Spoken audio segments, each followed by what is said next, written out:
বিনা চাষে সরিষা আবাদে দেখা দিয়েছে উজ্জ্বল সম্ভাবনা। বিস্তীর্ণ মাঠ জুড়ে এখন সরিষার সমারোহ। লবণাক্ততা ও জলবদ্ধতা মোকাবিলা করে সরিষা চাষে এগিয়ে এসেছেন অনেক কৃষক। পাশাপাশি সরিষা ক্ষেতে মৌ বক্স বসিয়ে মধু সংগ্রহের মাধ্যমে বাড়তি আয় করছেন তারা। সাতক্ষীরায় এবার ব্যাপক সরিষা আবাদ হয়েছে।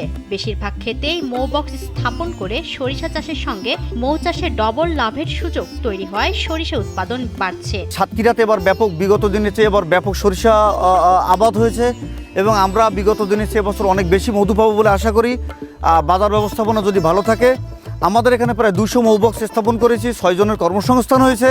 পাশাপাশি আমাদের উৎপাদিত মধু বাইরে রপ্তানির মাধ্যমে বিদেশি ফরেন মানি আসবে, বেকার সমস্যা দূর হবে, ঔষধি গুণসম্পন্ন খাঁটি মধু উৎপাদন হচ্ছে। উপজেলার বড়দল ইউনিয়নের নরেরাবাদ গ্রামে গিয়ে দেখা যায় সরিষা ক্ষেতের পাশের জমিগুলো পড়ে রয়েছে পতিত অবস্থায়। ধান কাটার পর থেকে গাছের গোড়ায় বেড়ে উঠেছে এসব সরিষা গাছ।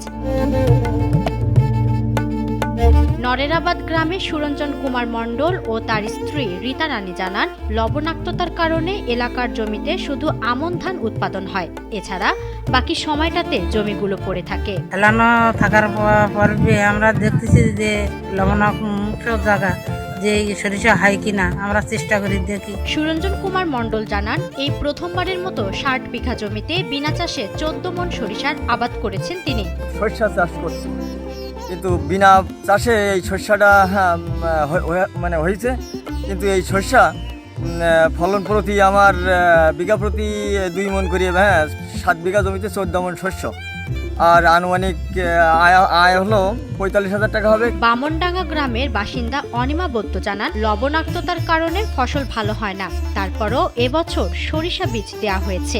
এতে ফসল ভালো হলে পরবর্তীতে আবার চেষ্টা করার কথা জানান তিনি। এখানে লবণাক্ততার জন্য শুধু ধানের ফসল ছাড়া অন্য কোনো ফসল চাষ করা হয় না। এবছর আমাদের এই উন্নয়ন প্রচেষ্টা সমিতি থেকে শস্য বীজ দেওয়া হয়েছে, তো আমরা চেষ্টা করছি, লাগাইছি। যদি এতে ভালো হয় আর বছর আবারও চেষ্টা করব লাগানোর জন্য। উন্নয়ন প্রচেষ্টার কৃষিবিদ নয়ন হোসেন বলেন, আশা শুনি কৃষি জমি লবণাক্তর ফলে ফসল ভালো হয় না। এসব জমি চাষাবাদের আওতায় আনার জন্য PKSF এর সহায়তায় RMPT প্রকল্পের মাধ্যমে 200 জন চাষিকে বীজ, সার সহ অন্যান্য উপকরণ দিয়ে সহায়তা করা হয়েছে। পুরোটাই একটা লবণাক্ত এলাকা।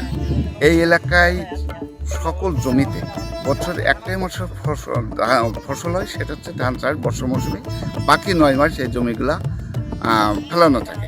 তো এই বছর উন্নয়ন প্রচেষ্টা RMT প্রকল্পের মাধ্যমে 200 জন সদস্যকে প্রথম বছর হিসাবে পাইলটিং হিসাবে আমরা সরিষা চাষের জন্য আমাদের সদস্যদেরকে সার, বীজ ও অন্যান্য উপকরণ দিয়েছি। আমন ধান ওঠার পর সরিষা ছড়িয়ে দিলে লবণাক্ততার প্রকোপ শুরুর পূর্বে সরিষা তোলা যাবে বলে জানান আশাশুনি উপজেলা কৃষি কর্মকর্তা SM এনামুল হোসেন।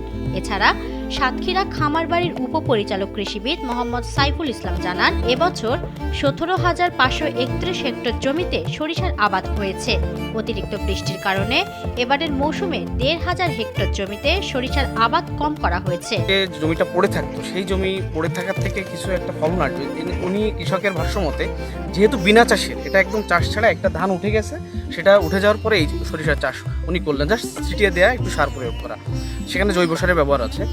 তো এই কারণে একটা বিপুল পরিমাণ অর্থ তার ঘরে যাবে। জানা গেছে, প্রতি মৌসুমে সরিষা ক্ষেতের পাশে মৌ বক্স স্থাপন করে 9,000 কেজি মধু উৎপাদন করা হয়ে থাকে।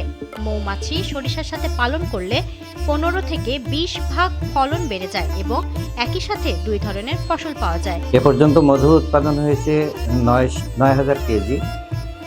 আমরা লক্ষ্যমাত্রা রেখেছি 75,000 কেজি বা 75 মেট্রিক টন। ইনশাল্লাহ আশা করছি যে এই লক্ষ্যমাত্রা অর্জিত হবে। মৌমাছি সরিষার সঙ্গে পালন করলে এখানে ফলন 15 থেকে 20 ভাগ বেড়ে যায়, কারণ পরাগায়নের সহায়তা করে। অপরদিকে মধুও সংগ্রহ করা যায়, একই সাথে দ্বৈত ফসল নেওয়া যায়। এতে বেকার যুবকদের কর্মসংস্থান হচ্ছে। আর সরিষা অত্যন্ত একটা মজার ফসল।